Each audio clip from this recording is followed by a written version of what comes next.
Hi, just going to give you a video to show you a little bit more about the OpenHighLowClose display indicator for TradeStation. This basically lets you see those values on a chart, and we're just going to show you how to do it, post and pre-market, just so you can see how that works. Here's the legal info. I would urge you to pause and read through this completely. Basically, we're saying everything we do is for educational purposes only. Everything you do, you're responsible for. You need to get the appropriate training and education to make any trading or investing decisions. So again, everything you do is fully your responsibility. This is only for educational purposes. Okay, it's just going to show you, I've got like a 10-minute chart of Apple, and it's got set up for the post and pre-market data, and the indicators been installed. These are the default settings, and just wanted to show you some potential things you could do. So if you want to look at say the current post and then pre-market period, you could set this on a minute. It says it's on a minute chart. The higher, let's see, you'd want to set this to -1. Look back period 0, so it's basically saying to look at the current period that we're going to define. By default, the close is not displayed, but we'll go ahead and set this to true so it's displayed. And then we'll come down here and say start time. We'll say I'm on East Coast, US East Coast time, so for me the market closes at 1600, so I'll say that's the start of the post market. And then the pre-market starts at or I guess the pre-market kind of ends at 9:30 when the market opens, so I'll say 09:30, and I'll say OK. And you can see, let's see, this video is being filmed on a Saturday, so you can see the Friday right here at 1600, the close on Friday. You can see how we record the appropriate data. So the open of the post market, the high, here's the closing value, and here's the low. So you can see how that works. Now if you want to define it for, say, the prior period, we could do the same thing. We'll say format, but we'll put a 1 in here. So that's saying look back, one period of what we have defined, which is still this post to pre-market period. Say OK. So here we have, this is being filmed or created on a Saturday. Here was Friday. So here's the Thursday post to pre-market into post Thursday into Friday pre-market. So you can see what happened basically overnight before the market opened. So you can see, here's the low, here was the open, here was the, let's see, we got the close. So right there is the 9:30 bar. So you can see, obviously the close would be the close of that bar. And then the high was back here on this tick, kind of a big tick. So that kind of gives you a way to look at that overnight period, what those are. Sometimes, that's important to see the overnight action. So what you could do also, say you want to have the, you could put this on here twice basically if you kind of want, the 1 day's prior overnight period, and then the most recent overnight period. So I'll show you how to do that. Well, let me see. We'd want to install the indicator again, so we'll say display, OK. We would come down here and we would want to set that to true so we see the close. And then we want to say the overnight period, so 1600,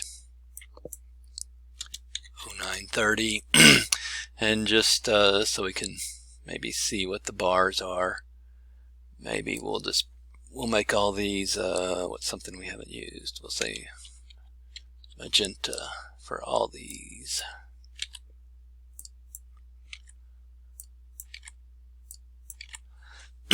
So okay, so that'll show us the most recent period. So you can see up here, this is the, if you will, the current overnight or aftermarket period, and then here's the one from one session ago.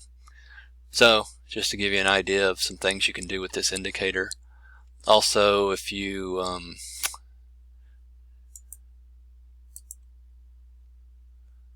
see, we'll do,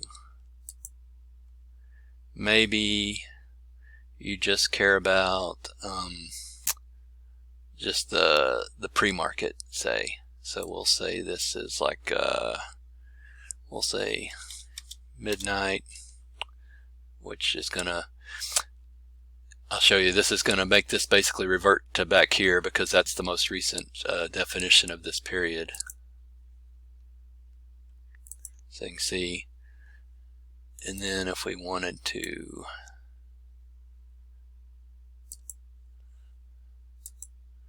well, let me explain that. Maybe that doesn't make sense to you. See, this, when you define the current period, it's going to find, you know, the most recent period that you've defined. So we talked about, you know, basically 0000 or midnight to 9:30, and since that obviously hasn't happened yet as of the filming of this video, then the most recent period is going to be right here, which is the Friday pre-market, basically. So you got that. And then if we define this one to say find that same period one period ago, well, of course that'll be this one as well, because that is one complete period that's passed.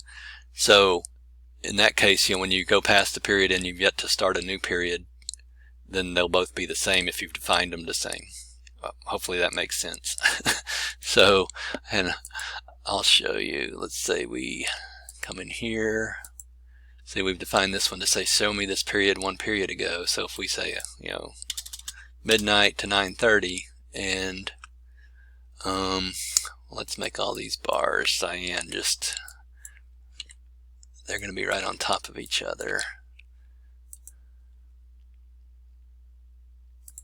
So you can see how that covered up. You can see kind of, if you're real good, you can kind of see there is a magenta behind there, but basically, like I said, since they're defining the same period, that you would expect them to lay on top of each other.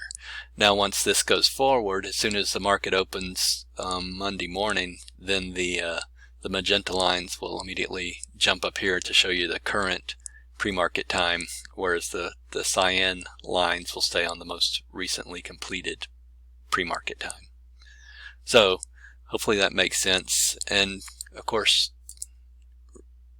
you may just care about the current pre-market. So in that case, we could just see, this is the one with the one period back, so we can just say turn that one off, and now all we have is say show me the pre-market. And since this is the most recently active pre-market period, that's what's defined on the chart. So hopefully that all makes sense. So again, this is just showing you a way that you can use this indicator to show you if you want just the pre-market, or if you want the whole overnight period, say the post-market and into the pre-market to get all that overnight action. You can do that as well. So hopefully that makes sense, and maybe it's a useful tool for you. And of course, if you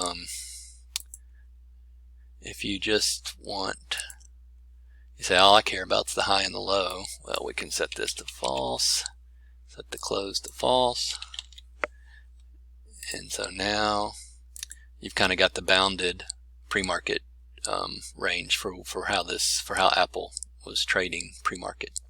Yeah, no, sometimes you say, hey, if it breaks the high of the pre-market, maybe that's a signal, or you say, okay, well, this sucker sure is holding that low pretty well. Maybe this is building up, and obviously this would have been a great trade to go long on Friday for Apple. So yeah, obviously this is just one example. So use your own trading plan to make your own decisions. Again, this is just an indicator to help you see the ranges as you want to define them.